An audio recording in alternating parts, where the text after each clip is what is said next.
हिंगोलीचे सर्व तरुण मंडळ आहे, 25 तरुण मंडळ, त्यांचा कमीत कमी बरेच दिवस झाले सप्ताह बंद होता. पण यावेळेस सर्व तरुण मंडळाने हाती कार्य घेतलं आणि म्हणले महाराज 15 का 20 लाख रुपये लागू द्या, पण या ठिकाणी महाराज आम्ही सप्ताह बंद पडू देणार नाही. जोरदार टाळ्या वाजवा. सत्य कर्मा व्हावे साय, हातलिय भय नरका जाणे.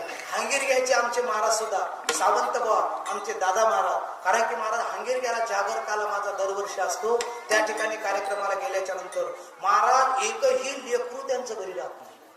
सकाळच्या काल्याच्या कीर्तनाच्या अगोदर सकाळी नाश्ता बी करत नाही तो, पण बारकाले पोरं सुद्धा दिंडीमध्ये येतात आणि दिंडीमध्ये आल्याच्या नंतर कोणी पताका घेते, कोणी टाळ घेते आणि ते सुद्धा मला डीजे लावत नाही. डीजे लावतात पण डीजेवरती अभंग लावतात, बरोबर आहे. आणि दिंडी प्रदक्षिणा करत असताना जसं आपलं घेरडी गाव आहे महाराज, या घेरडी गावातून बघा महाराज महिला मंडळ जास्तीत जास्त लोकसंख्या आहे, पुरुष मंडळ या ठिकाणी कमी आहे.